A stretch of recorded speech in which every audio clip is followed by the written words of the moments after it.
नमस्कार और अस्सलाम वालेकुम दोस्तों, आप सभी का स्वागत है हमारे YouTube चैनल टीसीएस में।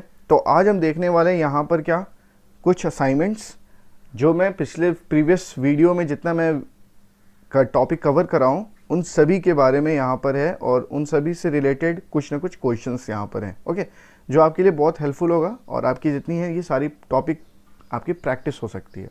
ओके, तो आप इस सभी क्वेश्चंस को करो और यहाँ पे मैं एक नया टेबल में दिया हूँ, इसी टेबल के हिसाब से आपको सारे क्वेश्चंस करने हैं। ओके, तो कुछ क्वेश्चंस हैं, कुछ ट्रू और फॉल्स हैं। तो नेक्स्ट स्लाइड पे हम चलते हैं। तो यहाँ देखो ट्रू और फॉल्स भी है, तो यहाँ पे जितने ट्रू और फॉल्स हैं इन सभी को आप ट्राई करो, वीडियो पॉज करो और इन सभी को आप ट्राई करो। फिर मैं नेक्स्ट स्लाइड में इन सभी की आंसर्स मैं बताने वाला हूँ, तो आप सभी आंसर्स को मैच करना और जहाँ भी मिस्टेक होगा उसे आप सही करना, फिर से ट्राई करना खुद से। तो आपकी ये सारी कोडिंग जो है MySQL वो आपकी क्लियर होती चली जाएगी। ओके, तो चलते हैं नेक्स्ट स्लाइड की तरफ। तो यहाँ पे सबसे फर्स्ट क्वेश्चन क्या है, right a query that retrieve supplier that work in either Georgia और कैलिफोर्निया। तो हमें वो सप्लायर्स को रिट्रीव करना है जो जॉर्जिया और कैलिफोर्निया में काम करते थे। तो यहाँ पे आप ऐसा कर सकते हो, select from suppliers, okay, where state is Georgia. और यहाँ पर हम और क्लॉज का इस्तेमाल करेंगे। और क्लॉज का इस्तेमाल इसलिए करेंगे क्योंकि हमें एक रो के अंदर हमें दो कंपेयर करना है और हमें दो कंपेयर करके हमें किसी एक वैल्यू को ये करना है, ट्रू करना है।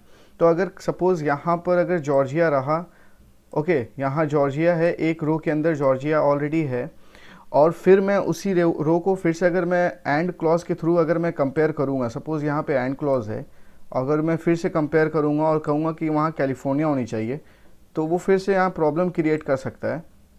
तो इस वजह से यहाँ पर एरर शो करेगा और इस वजह से हम यहाँ पर और क्लॉज का इस्तेमाल करते हैं। ओके, अब नेक्स्ट क्वेश्चन क्या है, right a query that retrieve suppliers with the characters WO and the character I और small I in their name. Okay, तो यहाँ पे सिंपल है, आप यहाँ पर लाइक क्लॉज का इस्तेमाल कर सकते हो हर जगह पर। तो हमने यहाँ पे क्या करा है, यहाँ पर जो WO से एंड हो रही है, कोई भी नेम अगर जो WO से एंड होती है उसे हमें फेच करना है। तो यहाँ पे मैं सबसे स्टार्टिंग में परसेंटेज की साइन दिया हूँ, उसके बाद से फिर मैं WO की साइन में WO लिखा हूँ। तो इसका मतलब ये होता है कि एंडिंग जो है यहाँ पर जो हो रही है वो WO से हो रही है। फिर यहाँ पे मैं मिडिल में I को मैं लिखा हूँ, क्यों, क्योंकि सपोज़ यहाँ मिडिल में भी I आ सकता है, तो इस वजह से मैं मिडिल में यहाँ पे I दिया और यहाँ पे कैपिटल I भी मैं मिडिल में यहाँ पर दिया हूँ। ओके, तो ऐसे करके आप लाइक क्लॉज के थ्रू आप कंपेयर कर सकते हो और आप किसी भी एक कैरेक्टर को फेच कर सकते हो। जो कैरेक्टर थोड़ी बहुत भी अगर सिमिलर आपको उसकी याद है तो आप उसे फेच कर सकते हो। अब थर्ड क्वेश्चन क्या है, right a query that retrieve suppliers on which a minimum of 37,000 and a maximum of 80,000 was spent। Okay, तो यहाँ पे मिनिमम 37,000 है और मैक्सिमम 80,000 है। मीन्स 80,000 से ज़्यादा नहीं, 80,000 से कम और 37,000 से ज़्यादा। तो यहाँ पर आप बिटवीन क्लॉज का इस्तेमाल कर सकते हो। ओके, तो बिटवीन क्लॉज का इस्तेमाल जब आप करोगे तो आप उसके थ्रू आप सारी वैल्यू को फेच कर सकते हो। अब हम चलते हैं नेक्स्ट स्लाइड की तरफ। तो यहाँ देखो ट्रू और फॉल्स है। ओके, तो ट्रू और फॉल्स के सभी आंसर्स यहाँ पे लिखी हुई है। तो यहाँ फर्स्ट क्वेश्चन क्या था, the keywords such as select and where must always be in capital in SQL query. तो क्या ऐसा ट्रू है या फॉल्स है, जो भी सेलेक्ट और वेयर क्लॉज के अंदर है जब हम लिखते हैं कीवर्ड तो वो कैपिटल में ही होना चाहिए? नहीं, ये फॉल्स है, क्योंकि हमें पता है कि हमारा जो SQL क्वेरी है वो केस सेंसिटिव नहीं है। लेकिन जब आप उसे कंपेयर करते हो वेयर क्लॉज के बाद, जब आप उसे इक्वल्स टू अगर यूज़ करते हो, तो जो आपकी टेबल में जैसे लिखी हुई है वैसे ही आपको यहाँ लिखना होगा, तो उस वक्त केस सेंसिटिव हम देखते हैं। ओके, लेकिन अभी तक सेलेक्ट और वेयर क्लॉज के बीच में हमें कहीं पर भी केस सेंसिटिव नहीं देखना होगा।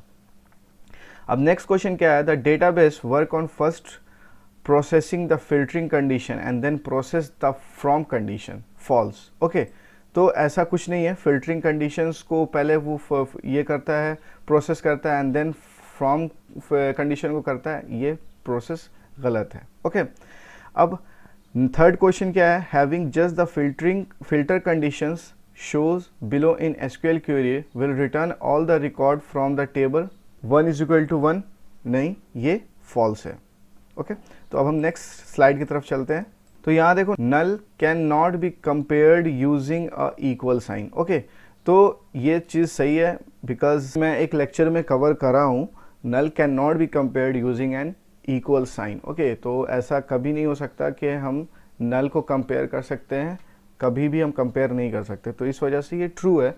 अब ये फिफ्थ क्वेश्चन क्या है यहाँ पे, the ordered by clause is processed before the from clause in SQL statement and it's used to sort the column in an ascending और डिसेंडिंग फैशन।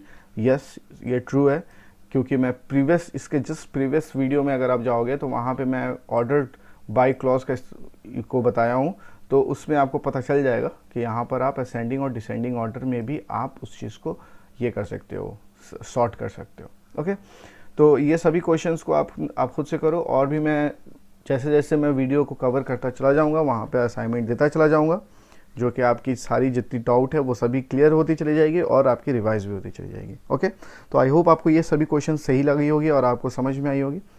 तो चलते हैं, और अगर आपको कहीं पर भी थोड़ी बहुत भी डाउट है तो उससे आप कमेंट सेक्शन में पूछें, मैं इंशाल्लाह कोशिश करूँगा उसे क्लियर करने की। Okay bye.